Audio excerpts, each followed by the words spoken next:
I never thought I'd be sitting across from my parents in their now empty boardroom, watching them beg for my help. Life has a strange way of coming full circle. 10 years ago, I sat in this same room, listening to them tell me I was throwing my life away. Now they're the ones whose lives are crumbling. I'm Michael Chin, 35, founder and CEO of Innovatech Solutions. But a decade ago, I was just the disappointing son who dared to dream beyond the walls of Chen Manufacturing, our family's traditional manufacturing business that my grandfather built from nothing. "You're betraying everything your grandfather worked for," Dad had shouted that day, his face red with anger. "This tech startup nonsense, it's a fantasy.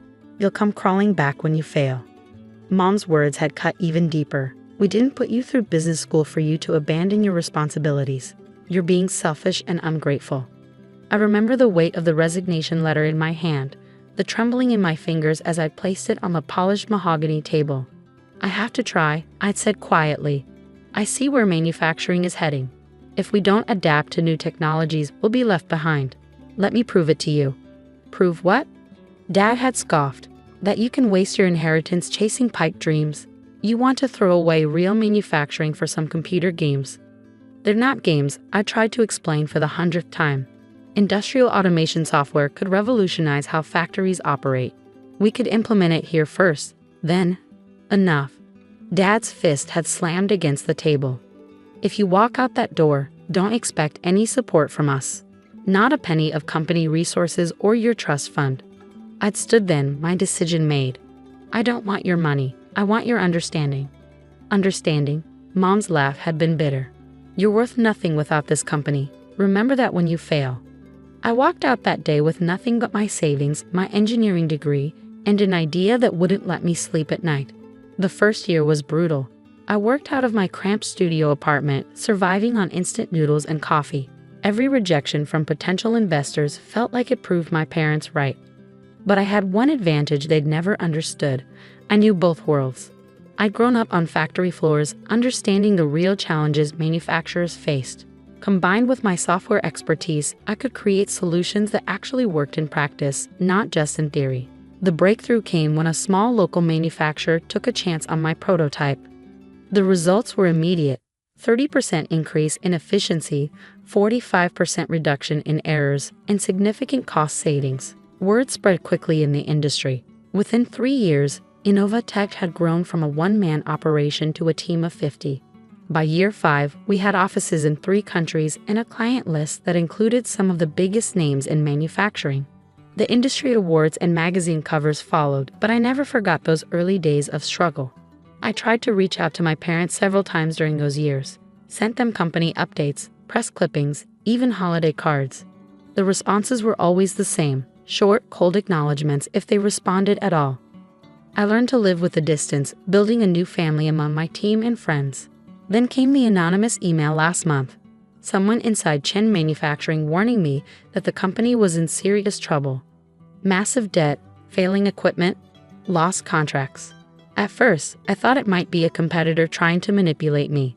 But my discreet inquiries confirmed everything. The company that had been my family's pride for 3 generations was on the verge of collapse. I didn't expect them to reach out, certainly not like this, with a desperate phone call on a Sunday morning. "Michael," Mom's voice had trembled. "We need to talk, please." So here I am, back in the boardroom where I started my journey.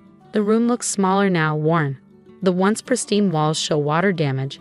The leather chairs are cracked. Everything feels tired, dated. A perfect reflection of the company's state. Mom and Dad sit across from me, their faces lined with worry. Dad's hair has gone completely gray, and Mom's designer outfit can't hide how much weight she's lost. The familiar urge to please them, to earn their approval, tugs at my heart. But I'm not that insecure young man anymore.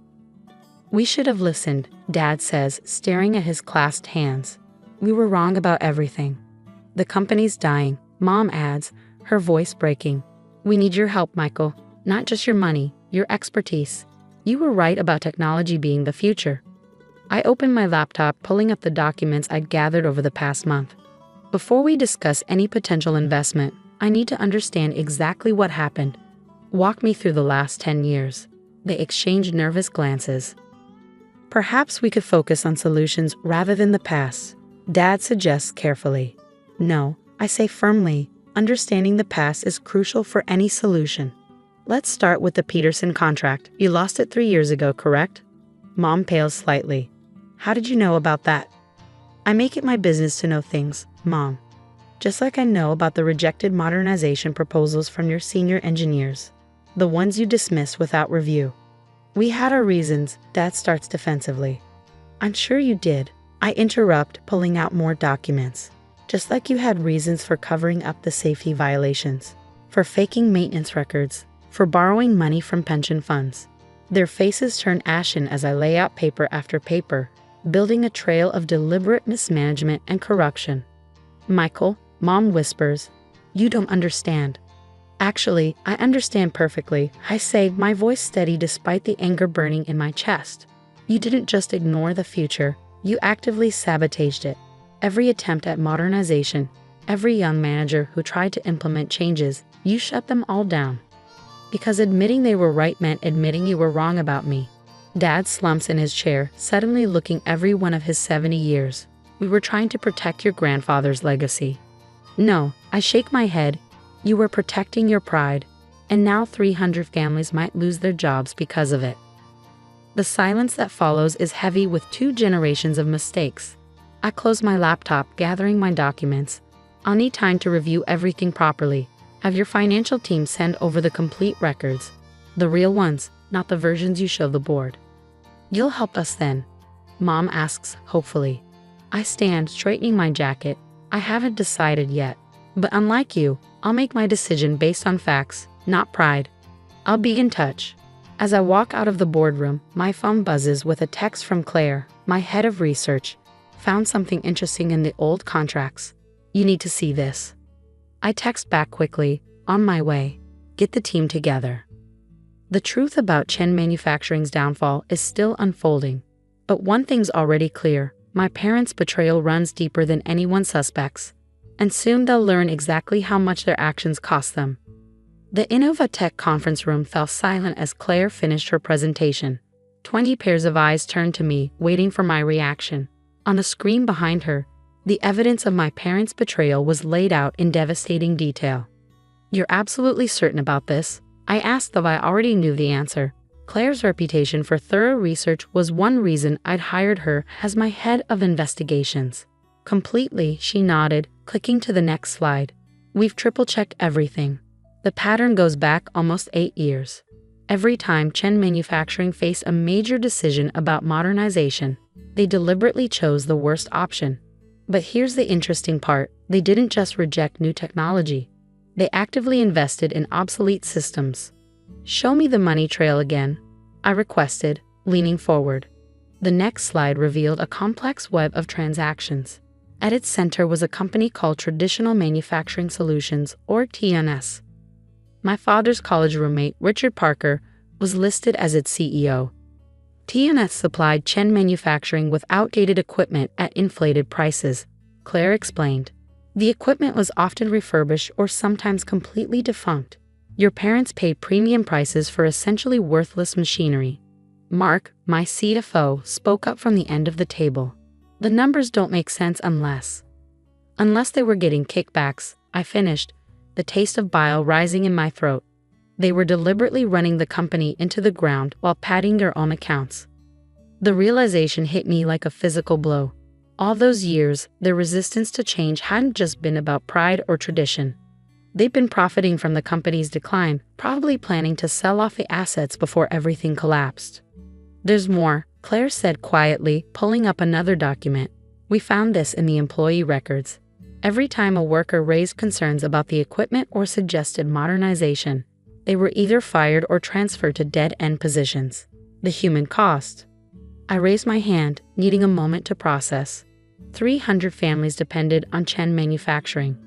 People who'd given decades of their lives to the company, who trusted my parents to protect their livelihoods.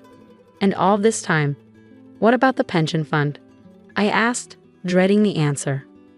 Mark grimaced, almost completely drained. They've been using it to cover operating costs and their inflated equipment purchases. Most of the workers have no idea their retirement savings are gone. The room fell silent again. Everyone knew what this meant. If this information became public, my parents wouldn't just lose the company, they'd face criminal charges. The family name would be ruined.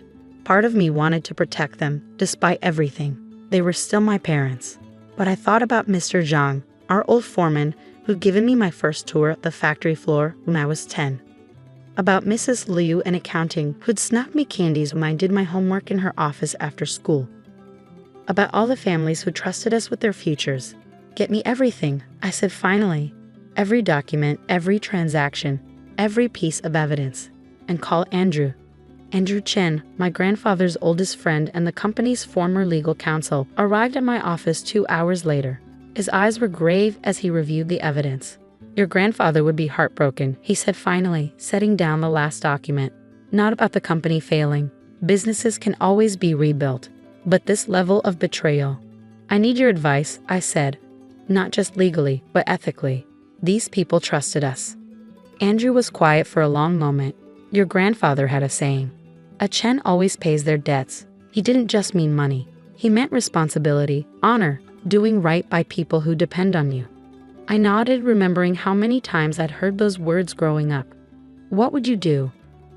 The question, Andrew said gently, is what will you do?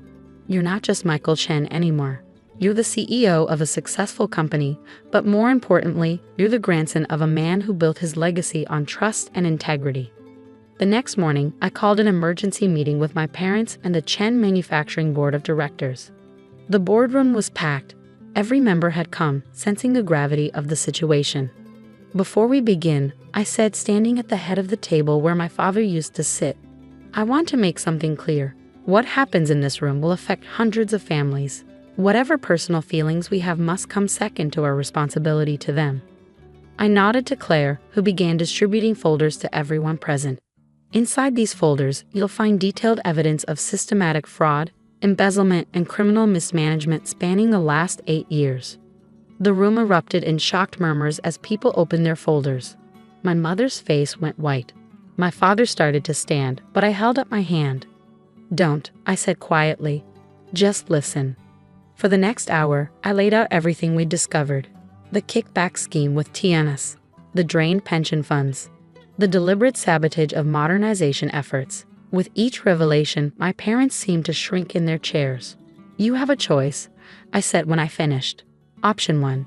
I take this evidence to the authorities. The company will face a criminal investigation and everyone involved will likely face prosecution. You wouldn't, my mother whispered. We're your parents. Option 2, I continued as if she hadn't spoken. Innovatech buys Chen Manufacturing. I'll invest the capital needed to modernize operations and save the jobs. But there are conditions. I pulled out another document. First, you both resign immediately. Second, you repay every penny you took from the pension fund. I have a forensic accountant's exact figure. Third, you sign over any remaining shares to a trust that will benefit the employees. You can't do this, my father protested weakly. The company is our legacy. No, I corrected him. It was grandfather's legacy, and you betrayed it. Now it's my responsibility to fix what you broke. The board voted unanimously to accept my offer. Within a week, the papers were signed. My parents, faced with the choice between prosecution and compliance, chose to comply. They emptied their overseas accounts to repay the pension fund and quietly retired to a much smaller house in Florida. The transformation of Chen Manufacturing took 18 months of intense work. We replaced the outdated equipment, retrained workers, and implemented the very systems I'd dreamed of a decade ago. Productivity soared. The company didn't just survive, it thrived. 6 months after the takeover, I received a letter from Mr. Zhang, the old foreman who first shown me around the factory. Your grandfather would be proud, he wrote. Not because you saved the company, but because you remembered what he always said. A Chen always pays their debts. I keep that letter framed in my office now, next to my grandfather's old work ID. Sometimes, late at night when I'm reviewing reports or planning new innovations, I look at his photo and hope he would approve of the choices I made. My parents still send occasional emails, short, formal messages about their health or the weather in Florida. I respond with equal brevity. Some bridges, once burned, can never be fully rebuilt, but I've made peace with that. Last week, I gave my first tour to my 5-year-old daughter, Emma, showing her the same factory floor where I first fell in love with manufacturing.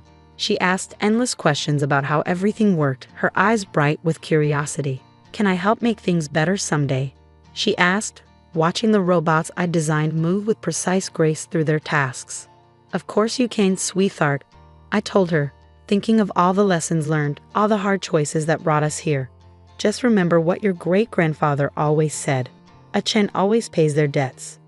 She nodded solemnly, too young to understand the weight of those words. But someday she will, and hopefully she'll build on this legacy with more wisdom than the generation before her. As for me, I've learned that sometimes the greatest act of love is holding people accountable for their actions.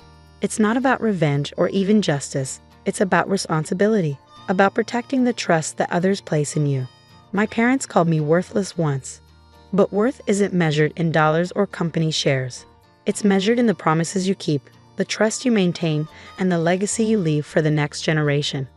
That's a lesson worth more than any inheritance.